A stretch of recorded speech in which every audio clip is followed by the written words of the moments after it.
airports in the world, this mega project promises to change the game. የኢትዮጵያ አየር መንገድ በቢሾፍቱ አቅራቢያ ለሚያስገነባው አውሮፕላን ማረፊያ 2500 አባወራዎች እንደሚነሱ ገለጸ።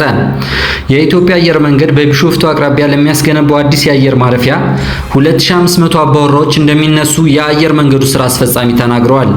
ስራ አስፈጻሚው የኢትዮጵያ አየር መንገድ ለሚያስነሳቸው 2500 አባወራዎች መኖሪያ ቤቶች እንደሚገነባና በሚቀጥለው ዓመት ዳር ወር እንደሚያስረክባቸው እንዲሁም በተመሳሳይ ወር የአውሮፕላኑ ማረፊያ ግንባታ እንደሚጀመር ተናግረዋል።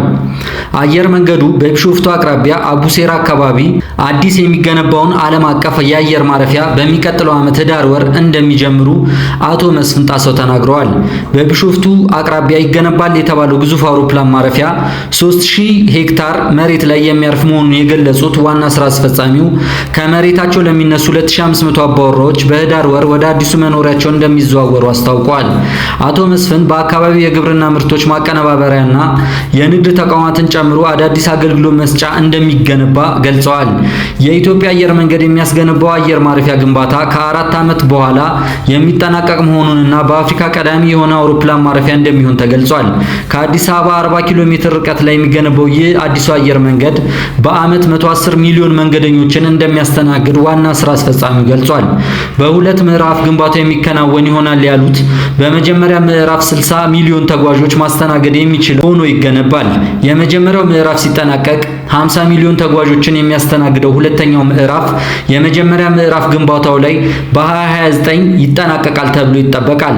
ለአመታት በአዲስ አበባ የሚገኘው የቦሌ ዓለም አቀፍ አውሮፕላን ማረፊያ ጥቅም ላይ ሲውል ቆይቷል። የአየር መንገዱ እድገት በጨመረ ቁጥር ለአውሮፕላን ማረፊያ የተለያዩ የማስፋፊያ ስራዎች ሲያከናውኑ ቢቆዩም በ25 ዓመት 25 ሚሊዮን ተጓዦች ማስተናገድ በሚቻልበት የመጨረሻው አቅሙ ላይ ለመድረስ እንደሚሰሩም አቶ መስፍን አስታውቋል። ይህ ግዙፍ የአየር መንገድ 1.1 ሚሊዮን ስኩዌር ኪሎ ሜትር ላይ የሚያርፍ የመንገደኞች ተርሚናል እንዲሁም 1226 ስኩዌር ኪሎ ሜትር ላይ የሚያርፍ ለአየር መንገዱ ድጋፍ የሚሰጡ ተቋማት 100,000 ስኩዌር ኪሎ ሜትር ላይ የሚያርፍ የጭነት አገልግሎት መስጫ እንደሚይዝም ተገልጿል። የኤርትራው ተቃውሞ ብርጌድ ንሓመዱ የአዲስ አበባ ቢሮን ለወታደራዊ ማዕከላዊ ጽሕፈት ቤትነት የመጠቀም እቅድ እንዳለው አሳወቀ። የኤርትራ የተቃውሞ እንቅስቃሴ ብርጌድ ንሓመዱ በአዲስ አበባ ከተማ የከፈተው ቢሮ በቀጣይ ወታደራዊ ማዕከሎች ሲቋቋሙ ማዕከላዊ ጽሕፈት ቤት ሆኖ እንደሚያገለግል ገልጿል። የተቃውሞ እንቅስቃሴው በኢትዮጵያ ወታደራዊና ዲፕሎማሲያዊ ማዕከሎች ሊኖሩት እንደሚችልም አስታውቋል። ብርጌድ ንሓመዱን የሚቀላቀሉ ኤርትራውያን ዋስትና ስለሚያገኙበት መንገድ ከኢትዮጵያ መንግስት ጋር መነጋገሩን የእንቅስቃሴው አመራር ለቢቢሲ ተናግረዋል። የኤርትራው ፕሬዝዳንት ኢሳያስ አፈወርቂን መንግስት ከስልጣን ለማውረድ የሚንቀሳቀሰው ብርጌድ ንሓመዱ በአዲስ አበባ ከተማ 22 ተብሎ በሚጠራው አካባቢ በሚገኝ አንድ ህንፃ ላይ የከፈተውን ጽሕፈት ቤት ስራ ያስጀመረው ባለፈው የካቲት አጋማሽ ላይ ነበረ። እንቅስቃሴው ከፊት ሆኖ ከሚመሩ ግለሰቦች አንዱ የሆኑት አቶ በየነ ገብረ እግዚአብሔር ጽሕፈት ቤቱ ተበታትኖ ለቆየው የብርጌድ ንሓመዱ እንቅስቃሴ አንድ መገናኛ ማዕከል እንደሆነ ገልጸዋል። የጽሕፈት ቤቱን መከፈት የተገለጸው ብርጌድ ንሓመዱ ከሌላኛው ተቃዋሚ ድርጅት የኤርትራ አፋር ብሔራዊ ኮንግረስ ጋር በመሆን ጥር 19 2017 ዓ.ም ኤርትራውያን በተገኙበት ስብሰባ በአዲስ አበባ ከተማ ካካሄደ ከአንድ ወር ገደማ በኋላ ነው። የብርጌድ ንሓመዱ የዲፕሎማሲ ክፍል ኃላፊ የሆኑት አቶ በየነ ገብረ እግዚአብሔር ከዚህ ቀደም በምዕራባውያኑ ሀገራት ሲከናወን የነበረው የተቃውሞ እንቅስቃሴ ከሌሎች ሀገራት በተለየ መንገድ በኢትዮጵያ መጀመሩን ተናግረዋል። የእንቅስቃሴው ተወካዮች ከኢትዮጵያ መንግስት ባለስልጣናት ጋር ንግግራቸውን እንዳደረጉ የሚገልጹት አቶ በየነ ለኢትዮጵያ መንግስት ያቀረብነው ጥያቄም በኤርትራ ስር ነቀል ለውጥ ለማምጣት ትልቅ ነገር ነው ብለዋል። የፖለቲካ ፓርቲ አባል የመገናኛ ብዙሃን ባለስልጣን የቦርድ አባል የሚሆንበትን የሚፈቅድ አዋጅ ጸደቀ። በህዝብ ተወካዮች ምክር ቤት የዲሞክራሲ ጉዳዮች ቋሚ ኮሚቴ አዋጅ ቁጥር 1238/2013 የኢትዮጵያ መገናኛ ብዙሃን ባለስልጣን የዕለት ተዕለት ስራውን እንዳያከናውን ለተቃውሞ ቦርድ የተሰጠውን ስልጣን የህግ ክፍተት ያለበት በመሆኑና ያንን ለተቃውሞ ስራ አስፈጻሚ መመለስ አስፈላጊ በመሆኑ ማሻሻያ እንዲደረግበት ገልጿል። የብዙሃን መገናኛ ዘርፍ ምህዳርን እንዳያጠብ ያሰጋል በሚል ማሻሻያው ውድቅ እንዲደረግ ጉትወታ ሲደረግበት የቆየው የኢትዮጵያ መገናኛ ብዙሃን ረቂቅ ማሻሻያ አዋጅ በህዝብ ተወካዮች ምክር ቤት ጸድቋል። ዛሬ በዋለው የህዝብ ተወካዮች ምክር ቤት መደበኛ ጉባኤ ከተገኙ 248 አባላት በአንድ ተቆሞና በአንድ ድምፅ ተአቅቦ በአብላጫ ድምፅ የጸደቀው ማሻሻያ አዋጁ በአዋጁና በተቃውሞ አደረጃጀት ምክንያት ተዳክሟል የተባለውን የኢትዮጵያ መገናኛ ብዙሃን ባለስልጣን የሚያጠናክር ነውም ተብሏል። ምክር ቤቱ የማሻሻያውን ዓላማ ጠንካራ ተቋም የመመስረት ጥረት ነው ቢልም ጥያቄ ያነሱ ምክር ቤት አባላት በሀገሪቱ ሚዛናዊ የሚዲያ አሰራር እንደሌለ በመጥቀስ ዘርፉ በተጨባጭ አተገባበር ካልተመራ የህግ ማሻሻያው ብቻውን ውጤት ሊያመጣ አይችልም ብለው ተከራክረዋል።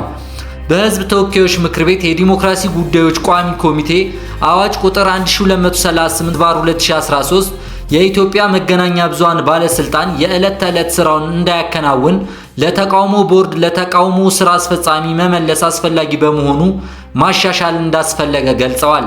የባለስልጣኑ የቦርድ አባላት ስብጥር ከሁሉም አካላት መሆን አለበት በሚል የፖለቲካ ፓርቲ አባል የሆኑ ሰዎች የዚህ ተቋሙ የቦርድ አባል መሆን አይችሉም በሚል ተደንግጎ የነበረውን አንቀጽ በመሻር የፖለቲካ ፓርቲ አባል የሆኑ ሰዎች የተቋሙ ቦርድ አባል እንዲሆኑ የሚያስችላቸውን ማሻሻያ የተወካዮች ምክር ቤት አጽድቀዋል። የኢትዮጵያ መምህራን እየተከፈላቸው ያለ ደሞዝ ልጆቻቸውን አብልተው እንዳያሩ፣ እንዳያስተምሩ፣ ልብስ እንዳይቀይሩ የሚያደርጉ ዲሞራላይዝድ የሆነ መምህር ይዘን ነገ በዓለም ደረጃ የሚወዳደሩ ልጆች ያፈጥርልናል ብለን መጠበቅ ያለብን አይመስለኝም። የኢትዮጵያ መምህራን ህብረት ስራ ባንክ በሚቀጥለው ዓመት ስራ ሊጀምር እንደሚችል የትምህርት ሚኒስቴሩ ብርሃኑ ነጋ ማክሰኞ ዕለት ተስፋቸውን ገልጸዋል። ብርሃኑ ጉዳዩን ያነሱት የትምህርት ሚኒስቴር የ2017 የ9 ወራት የእቅድ አፈጻጸም በህዝብ ተወካዮች ምክር ቤት ባቀረቡበት ወቅት ነው። ፕሮፌሰር ብርሃኑ ስለ መምህራን ደሞዝና ጥቅማ ጥቅም ጉዳይ ተጠይቀው ሲመልሱ መስሪያ ቤታቸው በተናጠል የደሞዝ ማሻሻያ ማድረግ እንደማይችል ተናግረዋል። ኢትዮጵያ ለመምህራን የምትከፍለው ደሞዝ በምንም መስፈርት በቂ እንዳልሆነ ያመኑት ብርሃኑ የተቸገሩ አስተማሪዎችን ለመርዳት የመምህራን የህብረት ስራ ባንክ ማቋቋምን እንደ አማራጭ መውሰዱን ገልጸዋል። መንግስት ለአስተማሪዎች ለቤት መስሪያ የሚሆን መሬት ቢያቀርብ እንኳ የሚቋቋመው ባንክ በአነስተኛ ወለድ ብድር የሚሰጥ ይሆናል ብለዋል። ፕሮፌሰር ብርሃኑ የጠቀሱት ባንክ ዝቅተኛ ደሞዝ ለሚከፍላቸውና የኑሮ ውድነት ለሚፈታተናቸው የኢትዮጵያ መምህራን ምን ያክል መፍትሄ ያመጣል የሚለው ጉዳይ ግን አነጋጋሪ ይመስላል ተብለዋል። ከድር መሐመድ የባንክ ሱስ የለብንም የደሞዝ ማነስ እንጂ ሲሉ አቅማቸውን ገልጸዋል።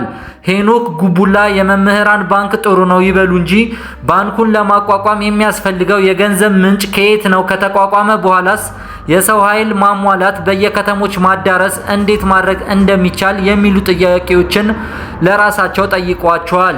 ለመተግበር ትንሽ አስቸጋሪ ይመስለኛል ያሉት ሄኖክ እንደዚህ አይነት ነገር ውስጥ ከመግባት ለምን ንግድ ባንክ ጋር አትደራደሩም? ንግድ ባንክ በአነስተኛ ወለድ ለምን ለመምህራን ብቻ ማቅረብ የሚችልበትን ሁኔታ አትፈጥሩም ሲሉ ጠይቀዋቸዋል።